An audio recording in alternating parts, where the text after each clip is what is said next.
નમસ્કાર મિત્રો, સ્વાગત છે તમારું આપણી આ યુટ્યુબ ચેનલમાં જેનું નામ છે ગુજરાતી જીકેની જમાવટ।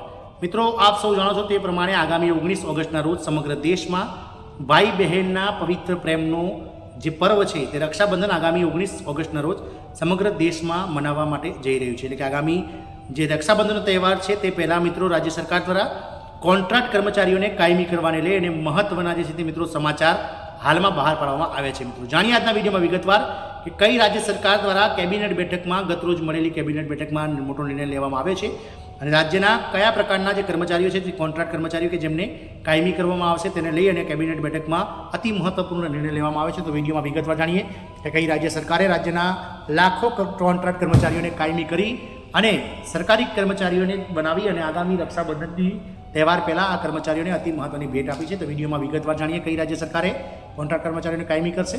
તો વિડીયોના અંત સુધી આપ બન્યા રહો અને જો ચેનલમાં તમે નવા હશો તો અમારી ચેનલને તમે સબસ્ક્રાઇબ કરી બાજુમાં રહેલું બેલ આઇકોન દબાવી ઓલ નોટિફિકેશન ઓન કરી લો, જેથી કરીને ચેનલ પર મૂકવામાં આવતા વિવિધ ભરતીઓના નોટિફિકેશન, વિવિધ ભરતીઓના પરિણામ, જીકેના લગતા વિડીયો અને સરકારી કર્મચારી પેન્શનર્સ યોજનાઓને લગતા પરિપત્રો તમને સરળતાથી ચેનલના માધ્યમથી ઉપલબ્ધ થઈ જાય।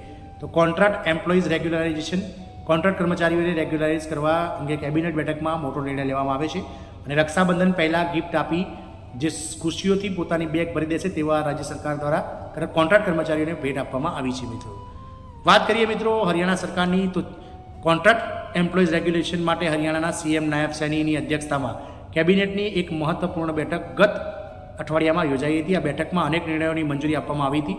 આ બેઠકમાં કોન્ટ્રાક્ટ પરના કર્મચારીઓ નિયમિત કરવા અંગે પણ ચર્ચા થઈ હતી, પરંતુ કેબિનેટ અંતિમ પરિણામ પર પહોંચી શક્યું નથી। બેઠક બાદ નિર્ણયો વિશે માહિતી આપતા રાજ્યના મુખ્યમંત્રી નાયબ સૈનીએ કહ્યું હતું કે સરકારે અધિકારીઓને કાચા કર્મચારીઓ એટલે કે કોન્ટ્રાક્ટ આધારિત, હંગામી અને મિત્રો વિવિધ જે 11 મહિનાના કરાર ઉપર આધારિત કર્મચારીઓ છે તેમને લઈ અને સરકારી કર્મચારી બનાવવાનું કહ્યું છે।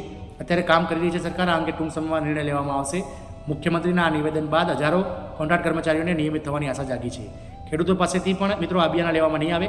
કોન્ટ્રાક્ટ એમ્પ્લોઈઝ રેગ્યુલેશન હરિયાણાના સીએમ નાયબ સૈનીએ કહ્યું હતું કે કેબિનેટે અભિયાન ફઝુલ કરવાનો નિર્ણય કર્યો છે, એટલે કે જે ખેડૂતો પાસેથી જે અભિયાન પેટે જે મિત્રો સરકાર કર લે છે તેને પણ મિત્રો મોકૂફ રાખવાનો નિર્ણય લીધો છે।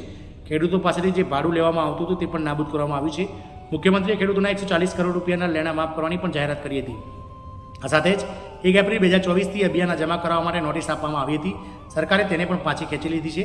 1 એપ્રિલ પછી ખેડૂતો અભિયાન દ્વારા જમા કરવામાં આવેલી રકમ પરત કરવામાં આવશે। સરકારના નિર્ણયથી રાજ્યના 4299 ગામડાના ખેડૂતોને ફાયદો થશે।